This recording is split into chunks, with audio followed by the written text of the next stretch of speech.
One of the most brilliant and underrated storylines in WWF history took place in 1990, when Bobby the Brain Heenan began targeting the Big Boss Man with a string of jokes, not about his wrestling ability or career, but about something much more personal, his mother. At a glance, that might sound crass or juvenile, but what made this storyline so effective was its execution, timing, and the classic slow burn that elevated a mid-card feud into one of the most memorable arcs of the era.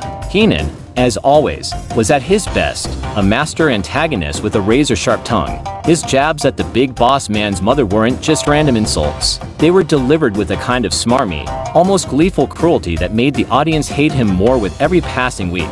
Whether he was calling her a few French fries short of a Happy Meal or questioning her morals, Heenan didn't just throw out the typical wrestling trash talk, he personalized it.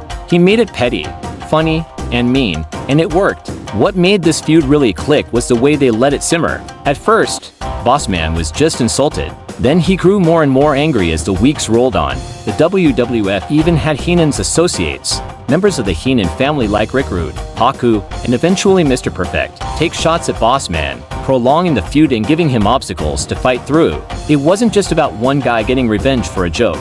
It was about honor, respect, and building a path to redemption. And when Bossman finally got his hands on Heenan, even if just briefly, the crowd erupted. That release of tension had been building for months. Heenan was finally forced into the ring in a rare moment, facing the consequences of months of antagonizing Bossman. It wasn't about having a 5-star wrestling match.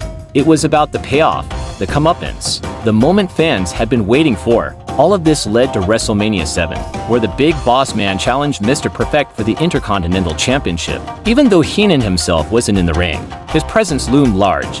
He had insulted Boss Man's family, his pride, and his character, and now Boss Man had a shot at taking something back, the Intercontinental title. That match, while not a technical classic, was loaded with story. Every punch Boss Man threw felt like a receipt for months of mockery. Every near fall had meaning.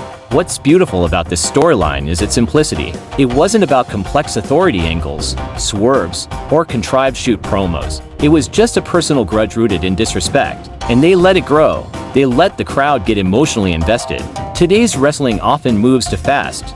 Feuds start and finish within a few weeks, and rarely do you see a manager or commentator serve as the emotional core of a storyline like Heenan did here. That's what's missing from modern pro wrestling: the slow build, the long-form storytelling, the focus on character and pride over hashtags and quick pops. The Heenan, Boss Man saga was proof that sometimes, all you need is a loudmouth heel, a righteous babyface, and a reason to care.